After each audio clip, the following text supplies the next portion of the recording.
Soportándonos por amor es el título de esta enseñanza.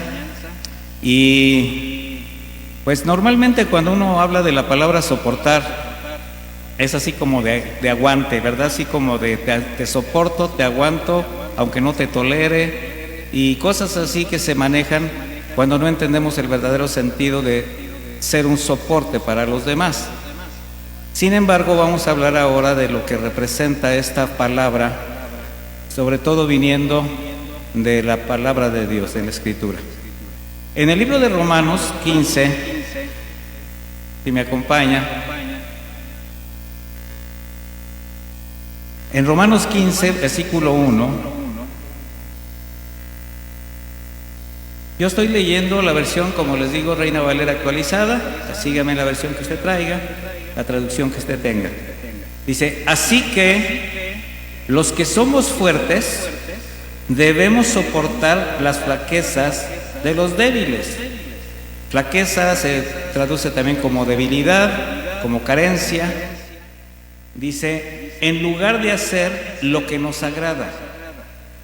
Cada uno de nosotros debe agradar a su prójimo en lo que es bueno, con el fin de edificarlo. Porque ni aun Cristo se agradó a sí mismo, sino, como está escrito, las ofensas de los que te insultaban cayeron sobre mí. Bien, esta palabra soportar, traducida del griego, que fue el idioma en el que se tradujo el Nuevo Testamento, es la palabra bastazo, con Z, y se traduce como sobrellevar, sufrir, sustentar. Es muy diferente a lo que a veces pensamos. El Señor lo demostró con su venida a este mundo a darnos salvación, y Él dejó establecido en su ministerio algo muy importante, que todo lo que hizo fue por amor. De hecho, Él dejó un nuevo mandamiento que da como fundamento de fe a quienes formamos la iglesia. ¿Cómo se llama ese fundamento, ese nuevo mandamiento? Amor. El Señor en Juan 13:34 dice: un mandamiento nuevo les doy, que se amen unos a otros. Dice: pero así como yo los he amado. Esa parte es la muy importante, porque usted puede decir: no, pues yo amo a todos, sí, pero a tu manera. Aquí se trata de amar como Jesús amó, como Jesús ama. Dice: así como yo los he amado, ámense también ustedes unos a otros. Y ahí las circunstancias cambian cuando hablamos del amor de Dios. De manera que Pablo, en el versículo que leímos, en estos versículos, ¿qué está haciendo? Pues dando instrucciones, está exhortando a la iglesia a expresar ese amor mediante acciones. Porque las palabras se oyen bien, pero si las palabras no están sustentadas por acciones, ¿qué llegan a hacer? Nada. Se quedan en buenas intenciones. Entonces el apóstol nos dice que tenemos que expresar el amor que Dios nos ha dado mediante acciones, y estas acciones van a sustentar la unidad, el cuidado, el sufrimiento y aún el sacrificio. Y aquí voy a hacer énfasis porque dice: especialmente hacia quienes el Señor o va agregando o nos dice que tienen debilidades, que muestran carencias. Hermanos que por diversas causas no llegan a madurar con la misma presteza o velocidad que otros. ¿Se ha dado cuenta que hay hermanos que son muy jóvenes de edad o son muy jóvenes dentro de la fe y ya opera en ellos una fe impresionante, una madurez, sabiduría? Hay cosas que se dan a evidencia de cómo ellos están avanzando, y hay hermanos que pues hasta ya su cabeza pinta canas, ¿verdad? Y siguen siendo como niños espirituales, ¿verdad? Siguen todavía tropezando y y hasta haciendo preguntas, ¿verdad? Me acuerdo en una ocasión un hermano que con muchos años en la fe y, oiga pastor, ¿y de verdad será malo fumar? Y ya un hombre ya maduro, casi de mi edad. O sea, preguntas que tú dices, esto, pues ni siquiera debería preguntarse, ¿no? En alguna ocasión, alguien que pretendía estar en el grupo de alabanza y pues con todas las pruebas que se hacen, con todo lo que pues tiene que estudiarse, la preparación, la capacitación, entonces ya comenzaba y me dice, pastor, ¿y me puedo hacer un corte así y traerme el pelo de... empezó los colores mitad de un lado y mitad de otro color, y yo nada más me le quedé mirando y me dice, no, ¿verdad? Y me quedé así. O sea, ni siquiera le tuve que contestar. O sea, ¿para qué pregunta? ¿Verdad? El pastor, ¿y si me tatúo? ¿Qué? O sea, hay preguntas, vienen los jóvenes así como que... Hay cosas, o sea, no voy en contra de la moda, o sea, está bien. Por ahí dice un dicho que la moda al que le acomoda, ¿no? Pero hay cosas que sí tienen que estar dentro del decoro, que el Señor también nos está demandando. Bueno, hay hermanos que todavía andan flaqueando en esto, ¿no? En hábitos y costumbres. De manera que Pablo, que tenía esa convicción de llevar a la iglesia a la madurez, con ese propósito, pues constantemente instruyó a la iglesia en ese contexto. De hecho, en el capítulo anterior, no vaya él, pero en el capítulo 14, usted léalo de tarea en su casa, comienza diciendo, 14:1, no vaya, pero comienza diciendo, reciban al que es débil en la fe, pero no para contender, porque también existen hermanos que tienen ya capacidades especiales, han madurado, y comienza alguien a hacer preguntas y las preguntas las contestan como que si fuera una contienda, como tratando incluso de sobajar a la persona. Ese capítulo anterior al 15, que es el 14, ¿verdad? Les estoy mencionando, pues específicamente da instrucciones que exhortan la comprensión y el amor incluso sacrificial que se debe mostrar a los hermanos débiles. Débiles significa aquellos que al comenzar el camino de la fe todavía tienen dudas, están luchando con hábitos del pasado, conductas personales, influencias doctrinales que aún les llegan a hacer tropiezo, que pueden proceder de actividades religiosas de su anterior vida. Estoy hablando de su vida espiritual, como la comida, por ejemplo. Ahí toca ese tema de la comida, formas de vida que se van arrastrando y que solamente con el conocimiento de la palabra, la relación con la iglesia, pues van a llegar a comprender, pero es un proceso. Por tanto, tenemos que entender esto, mis hermanos, sustentar a los hermanos en sus debilidades, bajo la comprensión que todos tenemos debilidades. ¿Habrá alguno que no tenga alguna debilidad o alguna carencia? No existe. Entonces, este es un principio que quienes son o se consideran maduros, fuertes en su moral, en su espiritualidad, deben tener como una prioridad para con sus hermanos. Pablo enseña cómo la negación personal, la generosidad, son condiciones necesarias en el corazón de cada creyente para que prevalezca la unidad, la fraternidad, el amor en la iglesia. Pero también muestra algo, mis hermanos, que a quien más se le da, más se le demanda. ¿Sí sabía eso? Es un principio bíblico.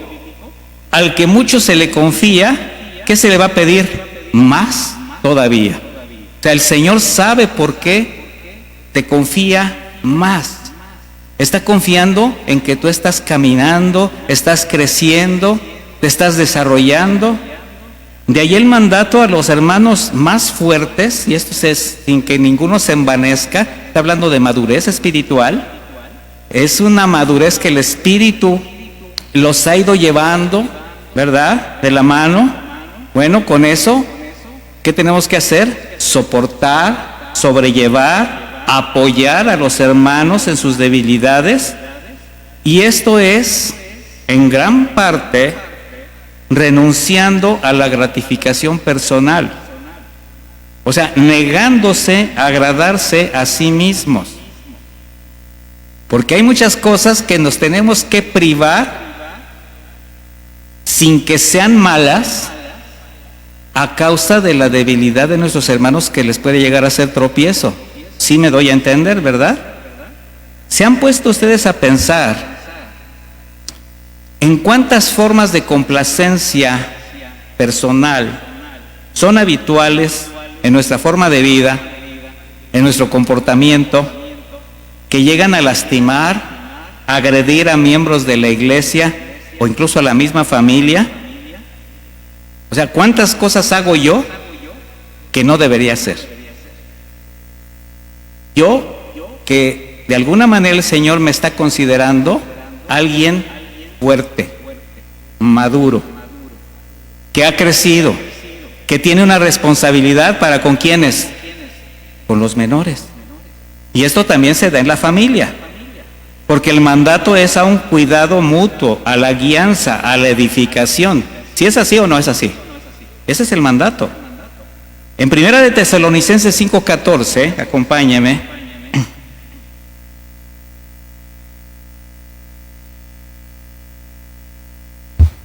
Dice: también les rogamos, hermanos, que les llamen la atención a los ociosos, que animen a los de poco ánimo, que apoyen a los débiles y que sean pacientes con todos. ¿Se da cuenta cómo hay diversidad de formas de comportamiento y también hay diversidad de maneras de cómo tratar cada una de ellas, pero que finalmente con todos tenemos que ser ¿qué? Pacientes? En Gálatas 6:1 dice, por ejemplo: hermanos, si alguno es sorprendido en alguna falta, ustedes que son espirituales, esta palabra o esta frase, ustedes que son espirituales, habla de ustedes que son fuertes espiritualmente, restáurenlo, pero con espíritu de mansedumbre, o sea, con mucho amor, con mansedumbre, con abrazo, con consuelo, no con señalamiento, no con violencia. Dice: piensa en ti mismo, no sea que tú también seas tentado. ¿Por qué? Porque todos somos propensos a equivocarnos, a caer, a fallar, a pecar, ¿sí o no? Bueno, en estos dos pasajes encontramos precisamente cómo debe ser el trato a los hermanos de acuerdo a la manera de conducirse. Dice: a los ociosos, ¿qué? Los tienes que, ¿qué? Llámenles la atención. Oye, hermano, no es la manera como tú tienes que comportarte. Tú tienes una familia que sostener, o tú tienes que hacer esto, algo. Bueno, hay comportamientos que vemos que se dan entre los creyentes que no son precisamente los que son ejemplares, ¿verdad? Y bueno, también tratamos a los demás de acuerdo a su condición espiritual, a su necesidad, a su estado de ánimo, ¿verdad? Entonces, como quienes, por la gracia de Dios, se pueden identificar como hermanos mayores. Aquí hay varios hermanos mayores. Estoy hablando maduros, fuertes. No voy a decir que levante la mano. Tampoco voy a decirle que se tenga que envanecer, porque el Señor le puede considerar de esa manera. Porque es una gran responsabilidad. Es una gran responsabilidad. Bueno, quien por la gracia de Dios se puede identificar como hermano mayor, maduro y fuerte, debe estar muy consciente de lo que implica esta gracia. Porque como sabemos, a quien más se le da, más se le va a demandar. Entonces, el compromiso principal en la iglesia, ¿para quién es? Para sustentar por amor a quienes como niños todavía son débiles en su fe, son carentes emocionales, sentimentales, moralmente, espiritualmente. ¿Dónde los encontramos? En todos lados. En todos lados. Porque todos tenemos alguna carencia. De manera que Pablo está apelando a la madurez de quienes también mencionó como más espirituales, y los exhorta a buscar el bien de los demás, renunciando a lo que sin ser de alguna manera malo, puede ser tropiezo para ellos. Por ejemplo, hay hermanos que todavía se acercan diciéndome: oiga, pastor, ¿y qué de malo tiene que yo tome? Y nada más me tomo una o dos. Y tú también te le quedas mirando. En una ocasión, venía la víspera navideña y precisamente hacía yo mención al cuidado que tiene que tener pues todas las familias, porque se van a relacionar con otras familias que evidentemente no van a ser cristianos. Va a llegar el compadre que vive en California, ¿verdad? El compadre que vive en Chiapas, con el que nos íbamos por ahí, el que te conoció, y va a llegar y te va a decir, o tu hermano, tu primo, tu papá, tu mamá, por las costumbres de antaño: ándele, mi hijo, ándale, hijo, ándele, vamos. Entonces, ¿sabe qué, hermanos? Tengan cuidado con eso. En lugar de ser ustedes parte de, mejor muéstrense como luz y sal para ellos, ¿verdad? Es el momento preciso, sin juzgarlos, sin ofenderlos, con mucho amor, decirles: papá, mamá, compadre, hermano, ya no, por esto y por esto y por esto, pero respetando. Bueno, ustedes tienen libertad de hacerlo, pero nosotros ya no. Bueno, les vas a caer mal en ese momento, pero va a llegar un momento en que te pregunten por qué, y las consecuencias van a ser las que hablen por sí solas. Entonces, si tu esposa, tus hijos te vieron en alguna ocasión que te gustaba beber, y cada vez que bebías había un problema en tu casa, había violencia, había carencia por ese hábito, por ese vicio, por ese pecado, y todavía me preguntas si es malo que tomes, aunque sea una o dos. El solo hecho de que tu esposa, tus hijos te vean levantando una copa, llevándolo a tus labios, el solo hecho de llegar con ese aroma que te deja una cerveza, una copa, va a ser ofensivo a ellos, les van a acarrear miles de recuerdos. No te puedes privar de eso por amor a tus hijos, por amor a tu esposa, por amor a tus hermanos. No se quedaron así. Ahora, ¿usted qué cree que tenemos que hacer? Tendríamos que hacer ese gran sacrificio de no tomarse ya una copa para poder ser testimonio a los demás y no causarle un daño a quien te vio en esas condiciones. A eso se refiere. A eso se refiere. Y nada más tomé un ejemplo. Puede ser cualquier cantidad de cosas. Por eso dijo el mismo apóstol en 1 Corintios 10:23: todo me es lícito, pero no todo conviene. Todo me es lícito, pero no todo edifica. Nadie busque su propio bien, sino el bien del otro. Digo, más claro, ni el agua que está cayendo. ¿O a alguien se le trabó algo? O sea, ¿no entendió? Bueno, espero que esto aclare muchas dudas y conciencias. Dice Gálatas 6:2: sobrelleven los unos las cargas de los otros y cumplan así la ley de Cristo. Dice, qué frase tan hermosa. ¿Cuál es la ley de Cristo? Amarás a tu prójimo como a ti mismo. ¿Qué significa? Buscar su bien. ¿Qué significa? Abrazarlo, guiarlo, soportarlo, considerar su condición, la situación por la que esté pasando. ¿Para qué? Para ayudarlo, para sacarlo adelante. Porque soportar las debilidades de nuestros hermanos se transforma en lazos de amor, de unidad en el cuerpo de Cristo.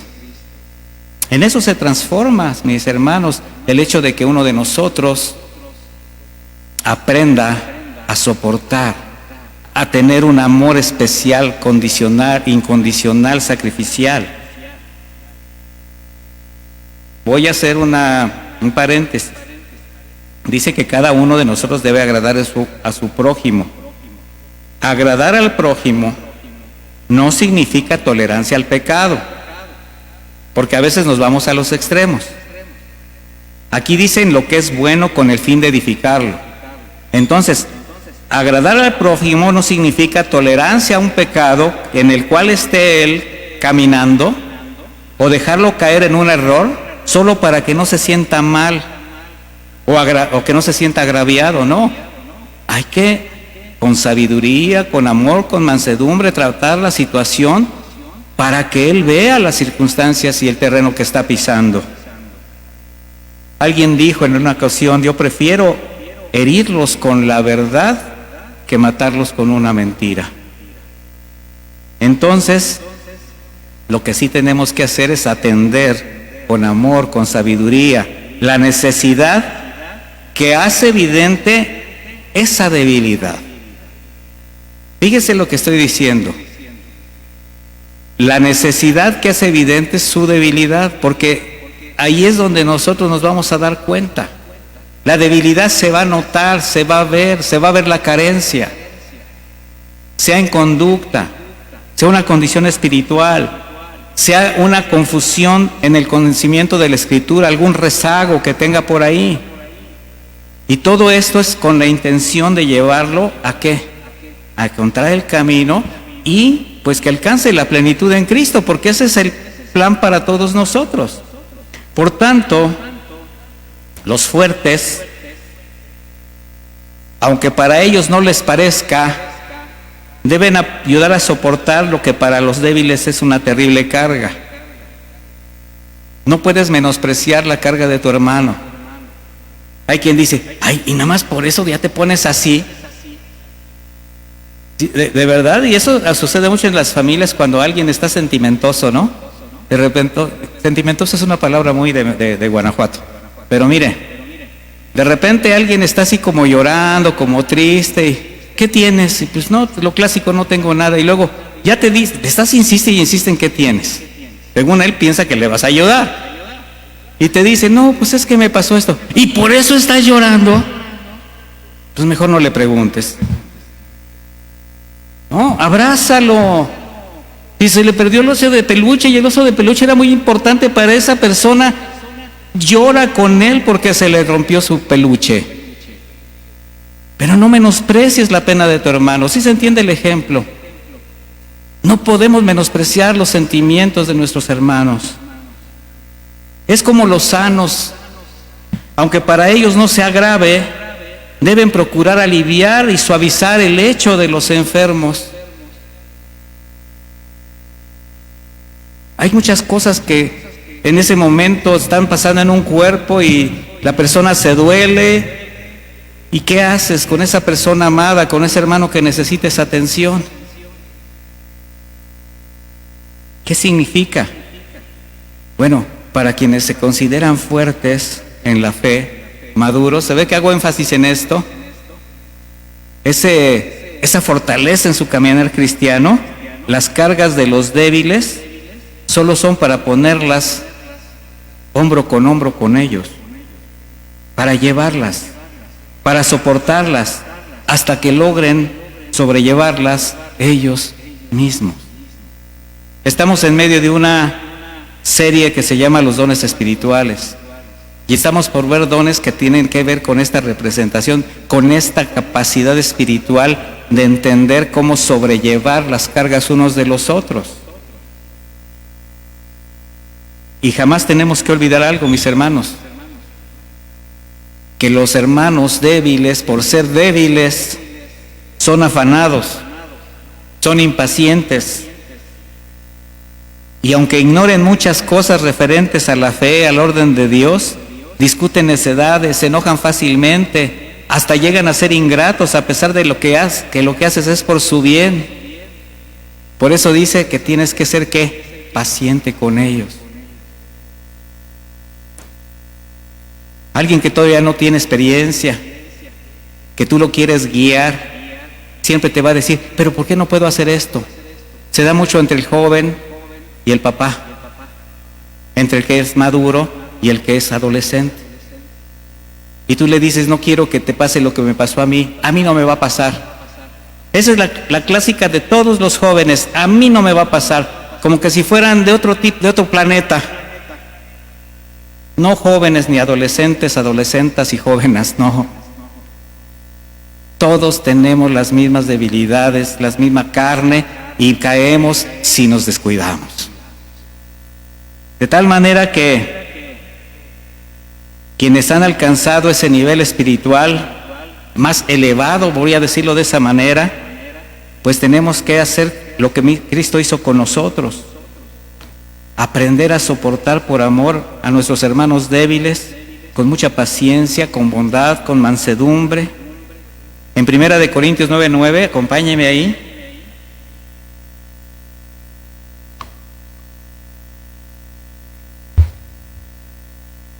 Primera de Corintios 9:9 dice, este es un pasaje que voy a tener que explicarles porque muchos lo han malinterpretado. Dice: por lo cual, siendo libre de todos, me he hecho siervo de todos, para ganar a mayor número.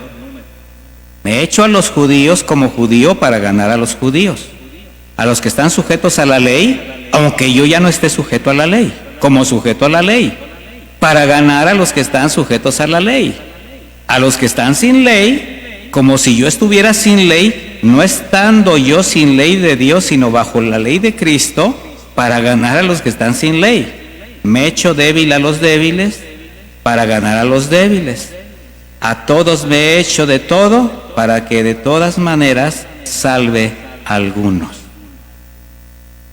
Quienes no entienden el valor de la salvación de un alma, mis hermanos, y la importancia de edificar a un hermano, no pueden entender cómo Pablo, sin comprometer su fe en Cristo, ni su integridad personal, jamás fue tropiezo ni a judíos ni a gentiles, pero siempre trató de llevarlos a los pies de Cristo. Mire, no falta quien por falta de discernimiento o como pretexto para satisfacer su propia carne manipulan este pasaje. Por ejemplo, en una ocasión eran dos hermanos muy piadosos, muy buenos, muy entregados al evangelismo.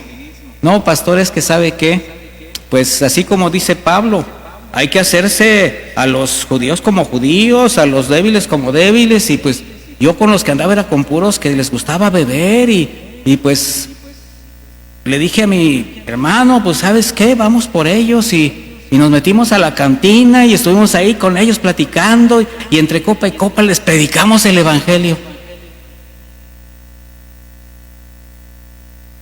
¿Eso fue lo que dijo Pablo? No. Pero su propia concupiscencia fue mayor, y buscaron un pretexto para meterse a la cantina y regresar con los amigos de antaño. Esos borrachos de antaño, que fueron tus amigos, también tienen casa, también tienen trabajo, también tienen un teléfono. Entonces, para poderte acercar a ellos, no tienes que llegar a la cantina.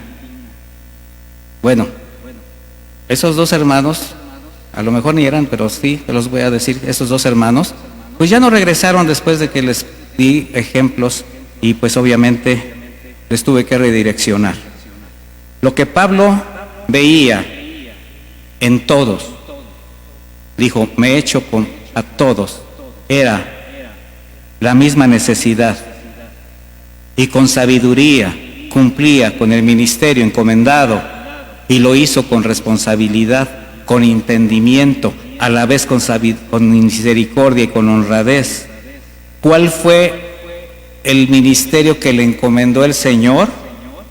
¿Qué le dijo a Ananías? Ve, porque este hombre me es instrumento escogido para llevar mi nombre ante los gentiles, los reyes y los hijos de Israel.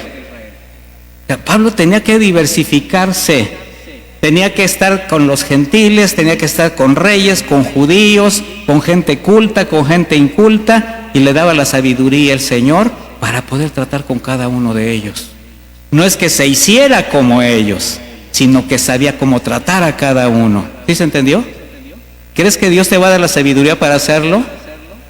Habrá quien se identifique con Saulo de Tarso, siendo tocado por el Señor y enviado a cumplir con la misma misión, donde no hay límites sociales, no hay barreras para compartir el evangelio, y por amor y gratitud a Cristo, por haberte rescatado, haberte redimido, haberte quitado las escamas de los ojos, ahora lo que haces da evidencias de tu fe y compromiso con el Evangelio. Eso fue lo que hizo Pablo. ¿Será que tenemos una misión diferente? No. También, como le dijo a Ananías, le dijo a cualquiera: ve, porque esa persona, esa mujer, ese varón me es instrumento útil. ¿Para qué? Para llevar mi Evangelio delante de quien yo acerque. Porque solamente así bendeciremos el entorno que nos rodea, nuestra familia, nuestras relaciones cercanas, por supuesto la iglesia, edificando, soportando a nuestros hermanos, haciendo lo que a Dios agrada, no lo que nos agrada a nosotros, no lo que agrada a la gente. Dice, porque ni aun Cristo se agradó a sí mismo, sino que, como está escrito, las ofensas de los que te insultaban cayeron sobre mí. ¿Qué significa esto? Que Cristo renunció a su derecho para hacer la voluntad de su Padre. ¿Qué fue lo que Él le dijo a sus discípulos? No vine a hacer mi voluntad, sino la voluntad de ¿quién? Del que me envió. En ningún momento nuestro Señor intentó evitar insultos, difamaciones, todo tipo de agresiones por parte de quienes vino a dar su vida. Antes soportó por amor todo agravio hasta la muerte de cruz. Sin embargo, jamás antepuso algún interés personal, un gusto, un placer, ni siquiera su autoridad. Antes, al contrario, cedió sus derechos a causa de nuestra debilidad, a causa de nuestro destino. Él nos soportó por amor. ¿Sí lo entiende usted? Así fue como manifestó su amor y su misericordia, entregando su vida por una humanidad perdida, donde no solamente ofreció salvación, sino también nos sigue ofreciendo su cuidado, su dirección. Regresando al libro de Romanos, en el Romanos 15 que comencé, en el versículo 5 dice: y el Dios de la perseverancia y de la exhortación les conceda que tengan el mismo sentir los unos por los otros, según Cristo Jesús, para que unánimes y a una sola voz glorifiquen al Dios y Padre de nuestro Señor Jesucristo. Pablo está haciendo un llamado a la armonía en la iglesia, donde todos debemos aprender a mostrar que realmente somos uno en Cristo. ¿Y cómo va a ser esto? Manifestando su amor, el amor de Dios, su cuidado, su guía, consideración mutua. La armonía en la iglesia, mis hermanos, debe ser como una alabanza de unidad entre los creyentes que glorifiquen a nuestro Señor. Un acto de adoración que derrumbe cualquier muro que se pueda llegar a levantar. Eso significa la unidad de la iglesia. Por eso dijo el Señor en Juan 13:35, en esto conocerán todos que son mis discípulos. En esto. Si traen un pescadito atrás en su cajuela, si se congregan todos los días, si no faltan a sus diezmos, si no dejan de hacer cosas, no. Hay deberes cristianos, hay gustos personales, pero el mandamiento es: si tienen amor los unos por los otros. En eso nos van a distinguir que somos discípulos de Cristo. ¿A usted lo distinguen como discípulo de Cristo? Esa es la pregunta. Porque pueden decir, es cristiano porque va a una iglesia cristiana. ¿Ya viste la Biblia de 5 kilos que trae todos los días bajo el brazo? ¿Verdad? O sea, tenemos que dar otro tipo de evidencias. Por eso, para que esto sea posible, primero tenemos que recibir el amor de Dios expresado en el Señor Jesucristo, para ser transformados conforme a Él. ¿Por qué? Porque nosotros no vamos a poder dar lo que no tenemos. Si no es Cristo el que lo hace a través de nosotros, nosotros mismos no tenemos con qué dar, no tenemos con qué apoyar, con qué soportar, con qué amar.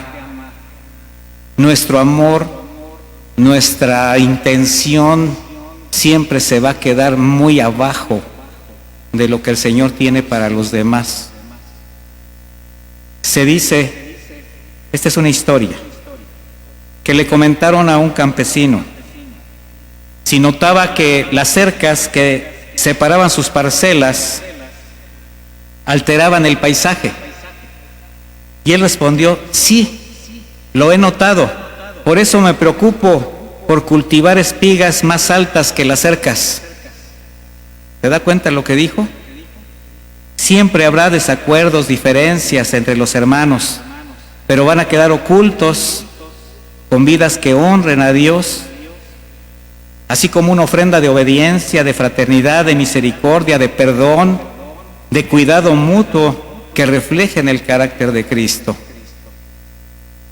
Versículo 7 dice, por tanto, recíbanse unos a otros como Cristo los recibió para la gloria de Dios. Recíbanse. Una palabra más.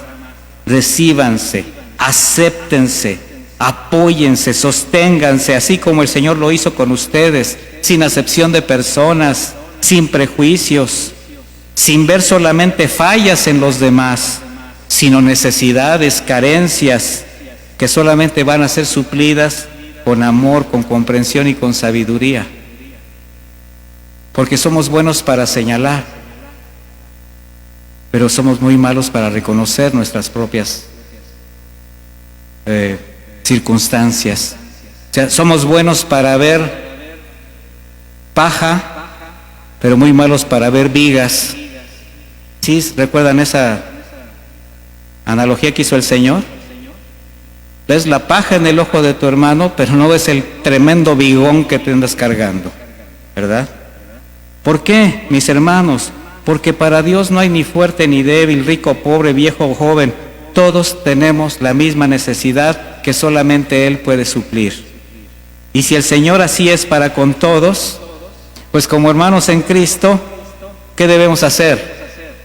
Expresar el amor, expresar esta fraternidad que haga evidente el carácter del Señor y que la dirección del Espíritu Santo gobierna nuestras vidas. Como miembros del cuerpo necesitamos entender que en ocasiones, mis hermanos, tenemos que tolerar detalles en los hermanos que son intrascendentes, y por intrascendentes no ofenden a Dios, no están fuera de un contexto bíblico ni deshonran a la iglesia, pues solamente es parte de su carácter. Entonces, ¿qué debemos hacer con esos hermanos? Aceptarlos como son. A veces quisiéramos que todos los hermanos pensaran como nosotros pensamos, y ese es un grave error. A veces quisiéramos que todos comieran como nosotros comemos, que tuvieran los mismos gustos, y ese es un grave. El Señor no hizo acepción de personas. Cuando el Señor vino a este mundo, su primera misión fue para mostrarse como Mesías al pueblo judío, ¿sí o no? Y esto fue en cumplimiento de la promesa. Él lo dijo de sí mismo. Él se lo dijo a sus discípulos. Cuando aquella mujer estaba gritando, Señor, ten piedad de mí, que mi hija muere, el Señor le dice, no soy enviado sino a las ovejas perdidas de la casa de Israel. Estaba probando la fe de esta mujer. Pero cuando envía también a sus discípulos, le dice, no vayan, dice, vayan antes a las ovejas perdidas de la casa de Israel. Por su fidelidad, gracia y misericordia, Cristo vino como Mesías para confirmar la promesa hecha a Abraham. Sin embargo, este pueblo, contaminado por la influencia religiosa de los dirigentes espirituales del pueblo judío, lo rechazaron. La Escritura dice, a los suyos vino y los suyos, ¿qué? No le recibieron. Pero a todos los que le recibieron, a los que creen en su nombre, les dio potestad de ser hechos, ¿qué? Hijos de Dios. ¿Qué significa? Que la misma gracia que extendió a los judíos la extendió a toda la humanidad. Porque ninguno, ni judíos ni gentiles, en ninguno había mérito propio o alguno para alcanzar la salvación de su alma. Nada más por eso. Colosenses 3:10.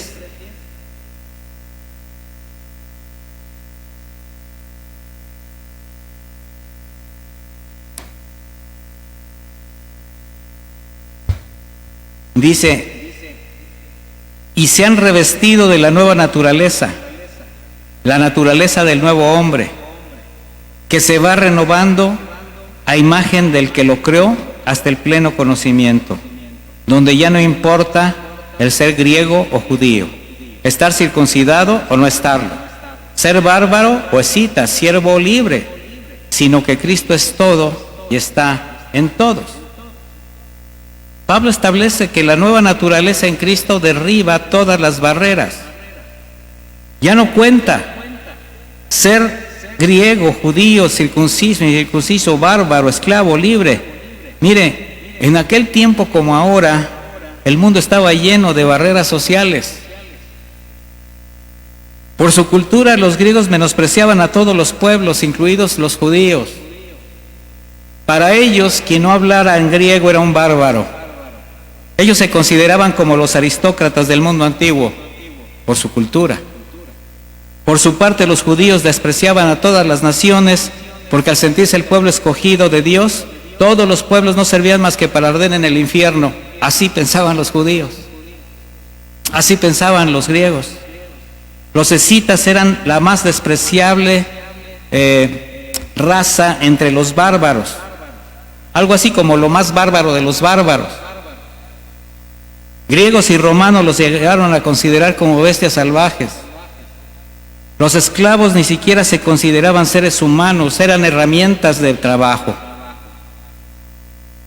sin ningún derecho, donde sus amos tenían el derecho de golpearlos, de marcarlos, de mutilarlos, matarlos. Por eso los ejemplos que pone Pablo. De ahí lo significativo de que Pablo enseguida mencione una serie de virtudes que tienen que ver con el cuerpo de Cristo. Y dice, por lo tanto, como escogidos de Dios, santos y amados, revístanse de entrañable misericordia, de benignidad, de humildad, de mansedumbre y de paciencia. ¿Por qué? Porque ya no hay barreras sociales, porque ya no hay nada que les impida poder compartir con sus hermanos. Y estas virtudes vienen del corazón del Señor, fruto del Espíritu, que van desarrollando el carácter del creyente para bendecir a sus hermanos y ser testimonio al mundo. Por eso, bajo ese mismo panorama de barreras sociales, de todo lo que se veía en ese tiempo, Pablo manda a la iglesia a no hacer acepciones, manifestar estas virtudes para soportar, sostener, perdonar a cada hermano, aun aunque haya alguna queja en su contra. Dice el versículo 13, estamos ahorita en Colosenses, recuerde, soportándose los unos a los otros, nuevamente la palabra soportándose, y perdonándose los unos a los otros, cuando alguien tenga queja del otro de la manera que el Señor los perdonó, así también háganlo ustedes, y sobre todo revístanse del amor, que es el vínculo perfecto. La diversidad de caracteres, de intereses, de conveniencias, hacen que la vida en las comunidades sea difícil para el hombre. La vida comunitaria es difícil entre los hombres, mis hermanos. Y eso es algo que todos hemos experimentado. ¿Por qué? Porque cada quien piensa de la manera como quiere o como se le antoja. Pero para la iglesia es distinto. Por eso es importante recordar que la obra de redención de Cristo en cada uno y nuestra salvación sea el fundamento para que nosotros hagamos lo mismo. ¿En qué se fundamenta nuestra fe? ¿En qué se fundamenta nuestro destino eterno, mis hermanos? En el perdón, en el amor de Dios. No importa qué grande haya sido nuestro pecado, no importa desde dónde nos trajo el Señor nos perdonó, el Señor nos soportó, el Señor nos trajo a su luz admirable. Entonces es importante como iglesia mantener la armonía, incluso cuando las cosas se ponen difíciles, porque podemos tener diferencias de opinión, de puntos de vista, pero jamás perdamos de vista quién es el enemigo. Jamás perdamos de vista cuál es el propósito de formar parte del cuerpo de Cristo. Y que nuestra fe y amor en el Señor nos ayuden a trascender los problemas y nos permita ser capaces de apoyarnos, de sostenernos, de soportarnos, de estar en ese momento cuando nuestros hermanos nos necesiten, soportándonos en amor. Hay mucho que aprender, Hay mucho que limpiar el corazón. Hay muchos prejuicios que tienen que caer. Porque el Señor a eso vino, mis hermanos, a darnos una nueva vida. Pero con una nueva vida también nos da un nuevo corazón. ¿Cuál es el corazón que el Señor nos da? El suyo. Su corazón. Para de la manera como Él amó, amemos nosotros. De la manera como Él perdonó, perdonemos nosotros. De la manera como Él nos soporta en amor, soportemos a nuestros hermanos en amor. Y así bendigamos todas las personas que están a nuestro alrededor. ¿Cómo anda usted en esta área de soportar a sus hermanos, a sus seres amados por amor? Vamos a hacer una reflexión, vamos a hacer una oración.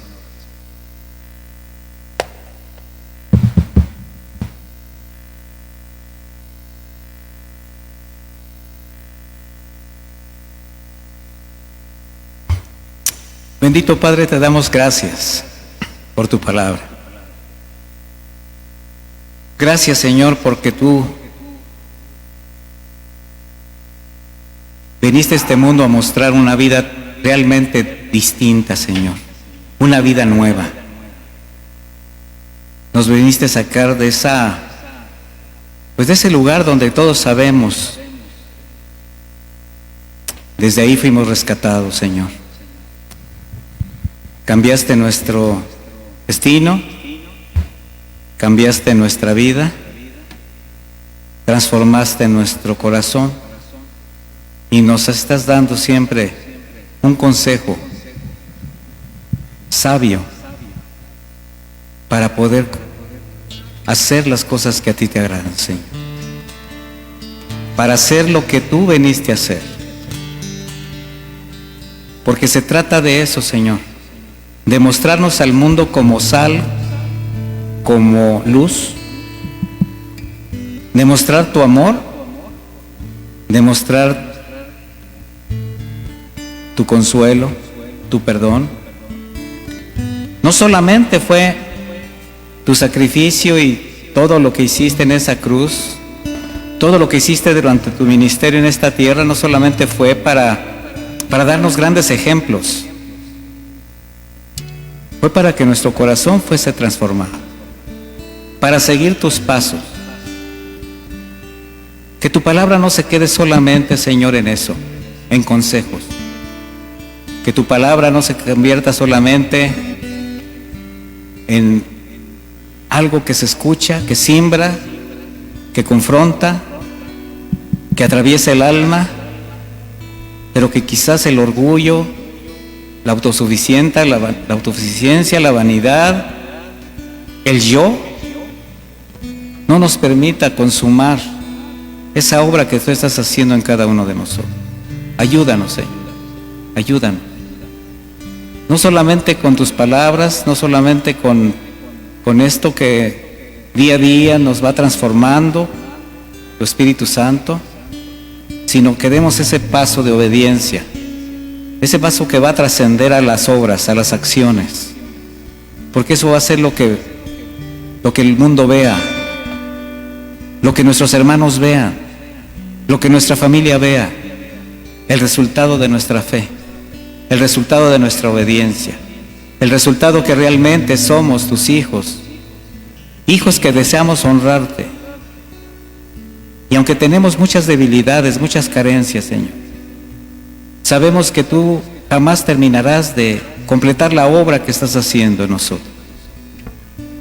Por eso cada palabra, cada paso, cada enseñanza siempre nos muestra algo diferente, una demanda más de tu parte. Y queremos obedecerte, Señor. Danos un corazón de siervos.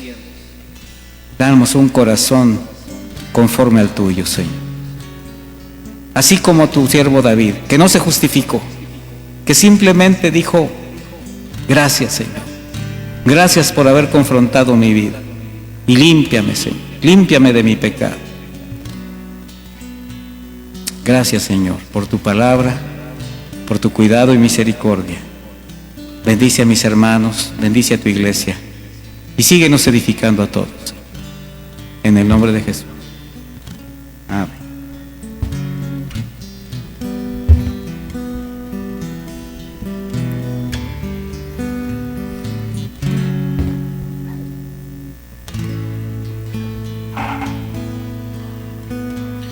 Te amo, Cristo te amo, fortaleza mía, nadie me ama como tú. Mi vida traigo rendida, quiero darte todo como me lo has dado tú. Vamos a cantarlo una vez más. Te amo, Cristo te amo, fortaleza mía, nadie me ama como tú.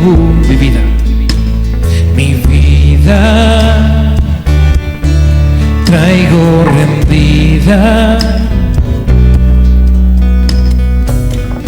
quiero darte todo como me lo has dado tú.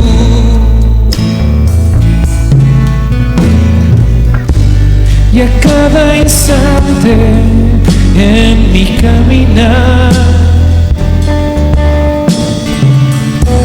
cada momento a pasar,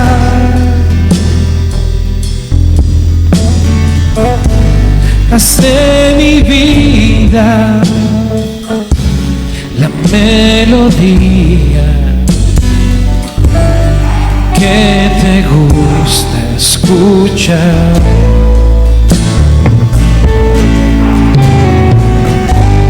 Y a cada instante en mi caminar, cada momento a pasar,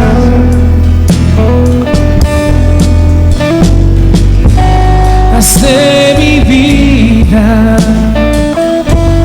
la melodía que te gusta escuchar. Vamos a cantarle te amo. Te amo, Cristo te amo, fortaleza mía, nadie me ama como tú. Mi vida traigo rendida, quiero darte todo como me lo has dado tú. Una vez más te amo. Te amo, Cristo te amo, fortaleza mía, nadie me ama como tú. Mi vida traigo rendida, quiero darte todo como me lo has dado tú.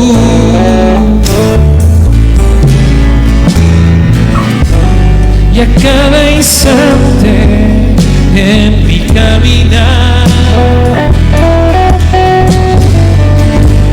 cada momento al pasar,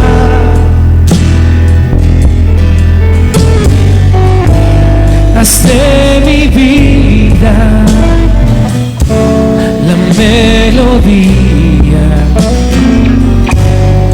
que te gusta escuchar.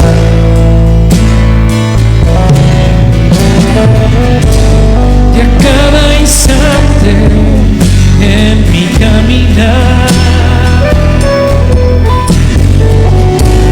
cada momento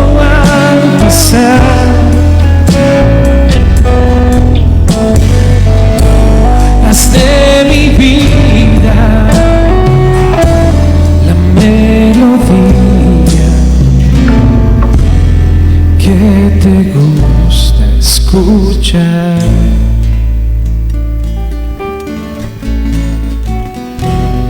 Que te gusta escuchar. Te amamos, Cristo, y queremos tu carácter. Queremos parecernos cada vez más a ti.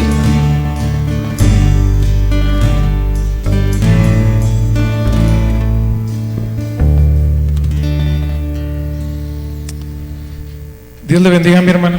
Nos quedamos despedidos y Dios permite, nos vemos mañana en Varones y el domingo en el servicio general. Pase buena noche.